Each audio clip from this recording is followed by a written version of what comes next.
ano, tudo bem? Bem-vindos à nossa videoaula Hora do Estudo, em que eu estarei ajudando vocês a responder as questões das páginas 53 e 54.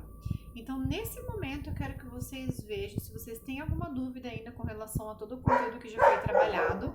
E qualquer dúvida que vocês tenham, eu vou pedir para que vocês me chamem depois no individual, me chamem no privado, para que a professora possa estar ajudando. Vocês vão perceber que o meu cenário hoje está diferente, que a minha cachorrinha está latindo, barulho de trator, mas essa é a realidade nua e crua, né, gente? Não tem como mudar e fazer o quê, né? Mas eu acho que não vai atrapalhar o andamento do vídeo, vocês vão conseguir compreender. Se fosse uma aula ao vivo, vocês teriam as mesmas interferências. Qualquer dúvida, se você não entender alguma coisa, se você não conseguir ouvir por conta dessas influências externas aí, eu vou pedir para que vocês me avisem e eu retomo, mando um videozinho extra ali nessa parte que você não conseguiu entender. Bom, pessoal, queria frisar aqui também que a prova está chegando. A Claudinha está organizando um calendário de provas, tá? Para que vocês consigam se organizar, para que facilite. Porém, como nós já estamos concluindo a apostila volume 2, possivelmente a prova de vocês já seja agora nos próximos dias. A professora já fez uma videoaula de revisão de cada um dos conteúdos que foi trabalhado, cada um dos temas, né, da apostila volume 2.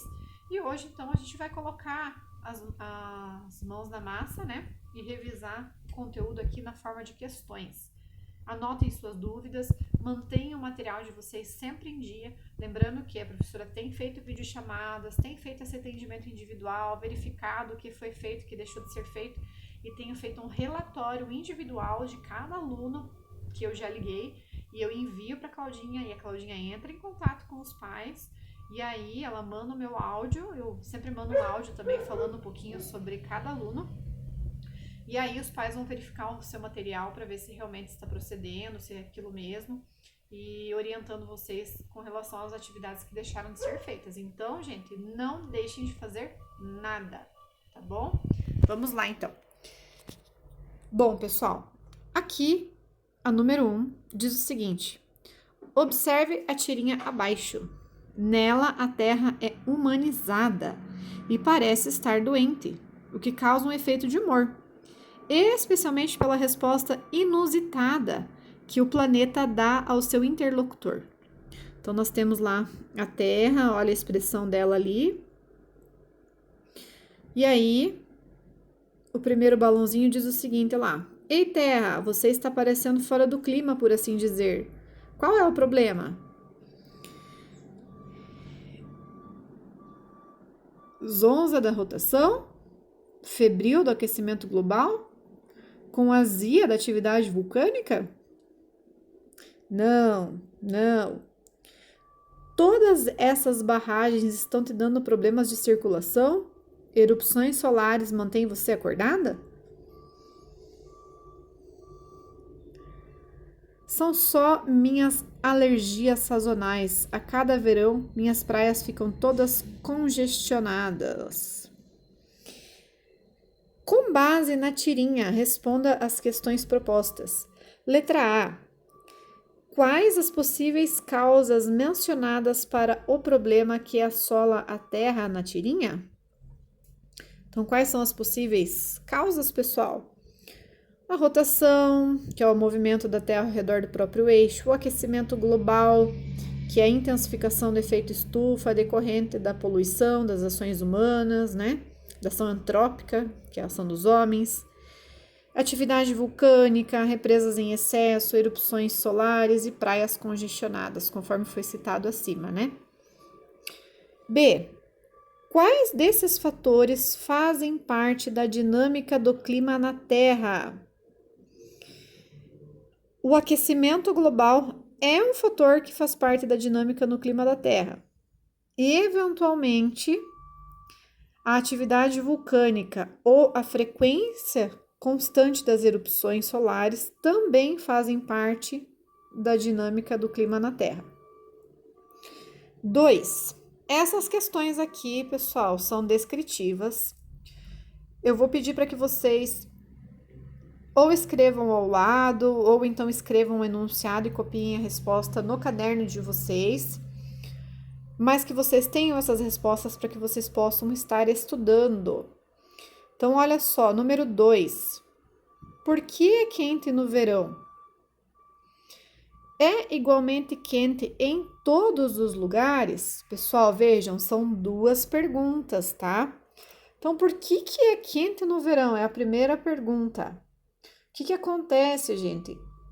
Porque a radiação solar que incide na superfície da Terra durante o verão aquece mais, né, determinada região ali em razão da inclinação do eixo terrestre. Então a Terra ela não é completamente reta, né, na vertical, ela tem uma leve inclinação e a incidência dos raios solares em determinada região promove o aquecimento nesta época.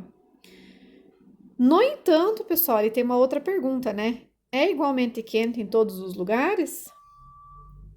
No entanto, isso não significa, né, que vai ser quente em todos os lugares.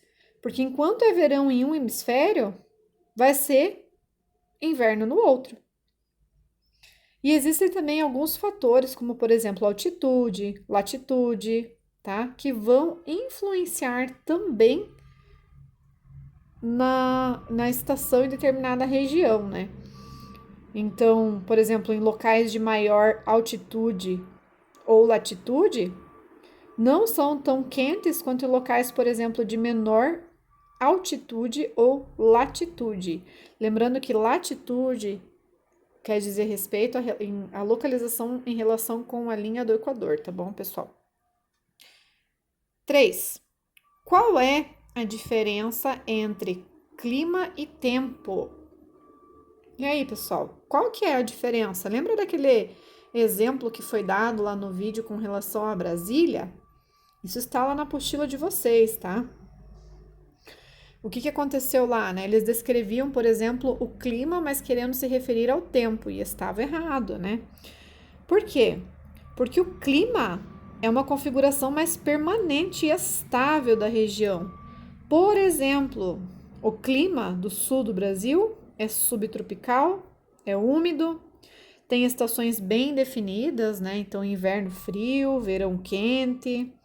Tem uma média pluvial alta, ou seja, chove, né, constantemente, é uma característica ali. E isso é mais estável, não tem tanta alteração. Já o tempo é momentâneo, né, um estado momentâneo da atmosfera, que é caracterizado pela presença de vento ou de chuva, a temperatura. Assim, por exemplo, mesmo no verão no sul, pode ter um dia mais frio e com mais chuva, tá? É normal, assim como no inverno, por exemplo, a gente pode ter um dia aí bem quente, bem abafado, sem chuva, né? Então, isso pode acontecer sim, o tempo pode mudar e é algo assim mais momentâneo, né? Agora, o clima tem uma configuração mais permanente em uma determinada região. Bom, número 4. O que são ilhas de calor? Prestem bastante atenção aqui, porque pode ser que caia alguma coisa parecida com isso lá na prova, tá? Reflita sobre as consequências no consumo de energia elétrica das cidades e descreva aí ao menos uma dessas consequências. Veja, a gente está pedindo mais de uma coisa ali nessa questão, no número 4. Então, como que a gente poderia fazer para responder ela de forma bem completa?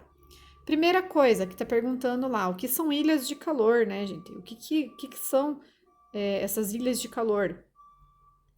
São regiões urbanas com temperatura bem elevada em relação às regiões rural ao redor, né? Então a gente percebe que a temperatura é bem mais elevada em determinadas regiões urbanas. E por que isso acontece, gente? Pela presença do asfalto, das calçadas, dos muros, das edificações, porque o Sol ele emite uma determinada radiação e existem algumas superfícies, tá, que conseguem reter melhor essa temperatura, esse calor, essa radiação. E aí ali vai ficar mais aquecido, diferente das áreas rurais. E aí tá perguntando lá quais são as consequências, o que vai acontecer, né? Geralmente nas cidades onde a temperatura é bem mais alta, há um significativo incremento de consumo de energia elétrica. O que significa? Que as pessoas acabam usando mais a energia elétrica. E por que isso acontece, gente? porque utilizam muito mais aparelhos de ar-condicionado, refrigeradores, né? Que não é tão comum em outras épocas onde a temperatura não é tão alta. Principalmente para climatizar residências, universidades, comércios, indústrias, e isso aí acaba resultando também num consumo maior, né? O valor também vai ser maior pago por essas instituições, essas residências, em relação à energia elétrica. 5. O clima de Brasília é tropical e com estação seca. No inverno, a umidade relativa do ar pode cair a níveis muito baixos, podendo causar problemas de saúde. No entanto, a região foi escolhida para sediar a capital do Brasil. E para isso, projetaram-se várias construções e intervenções na natureza, como o eixo monumental, a Esplanada dos Ministérios e o Lago Paranoá, com 48 quilômetros quadrados de área. Vamos lá.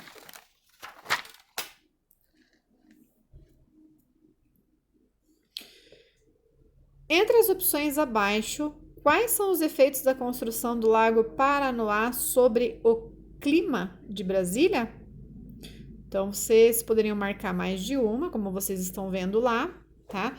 Lembrando, né, que a presença de locais com água resulta numa coisa chamada maritimidade, né, que a gente já viu lá. Então, letra A, o aumento da umidade relativa do ar. E a letra C, menor amplitude térmica, em razão do elevado calor específico da água, tá? Então, letras A e C. 6. Ventos constantes da baixa troposfera, que se dirigem das altas pressões subtropicais para as baixas pressões equatoriais, com a direção sudeste, predominantemente no hemisfério sul e nordeste, no hemisfério norte,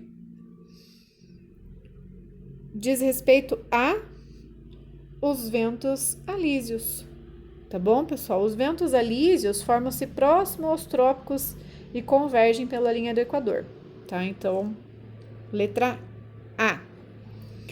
7. Leia os trechos das declarações de Donald Trump, presidente dos Estados Unidos. E aí a gente vai responder as questões relacionadas a esses trechos, tá? A economia cresceu e isso está apenas começando. Vamos crescer e não vamos perder empregos. Pela gente desse país, saímos do acordo. Estou disposto a renegociar outro favorável aos Estados Unidos, mas que seja justo para os trabalhadores, contribuintes e empresas. É hora de colocar Youngstown, Detroit, Pittsburgh à frente de Paris. Admito que a mudança climática esteja causando alguns problemas. Ela nos faz gastar bilhões de dólares no desenvolvimento de tecnologias que não precisamos. Com relações às declarações, gente, elas foram feitas, né, para justificar a retirada dos Estados Unidos do acordo para reduzir as emissões de gases de efeito estufa no contexto do desenvolvimento sustentável. E o que elas revelam? Elas revelam, gente, a posição isolacionista do atual governo estadunidense no mundo, na qual os interesses econômicos locais se sobrepõem às preocupações ambientais da comunidade internacional. tá? Então, muitos locais se preocupam com relações ambientais, mas, né, de acordo com esses trechos ali, a gente percebe que o governo estadunidense está mais preocupado com os interesses econômicos, né? Com relação ao 8, ao jogar um dado comum de 6 lados iguais, há 4 possibilidades entre 6 de se obter um valor menor ou igual a 4. As faces 1, 2, 3 e 4. Isso é, há uma probabilidade de 4 sextos igual a 66,7%, ou seja, há uma chance de 66,7% de, ao jogar um dado, você obter esses números, né? 1, 2, 3 ou 4. Isso significa que no próximo lance de dados, um desses valores será obtido? Como essa ideia se relaciona à previsão do tempo? Nós conversamos aí algumas aulas anteriores sobre a previsão do tempo, aqui a gente viu algumas possibilidades, né, probabilidades de determinados números aparecerem, e a gente quer saber qual é a relação disso com a ideia da previsão do tempo, né, gente? Não, né? Pois é possível obter outros valores, como por exemplo 5 ou 6, apesar de ser menos provável. E a gente pode sim seguir a mesma lógica de probabilidade com relação à previsão do tempo. Uma chance de chuva de 67% para o dia seguinte não é a garantia de que realmente haverá chuva. Significa dizer que é mais provável que haja chuva, né, ao invés de não haver. Bom, pessoal, é isso, tá? Espero que vocês consigam compreender, que vocês possam responder as outras questões com menos dificuldade. Qualquer dúvida que vocês tenham, como a professora já falou, vocês podem estar me perguntando. Tá? Eu peço desculpas ali na questão 7, que a professora se perdeu um pouquinho porque me chamaram, mas tá, eu acho que não ficou dúvida com relação a essa também. Qualquer dúvida que vocês tenham, então vocês já sabem, podem me chamar. Até a próxima aula, pessoal!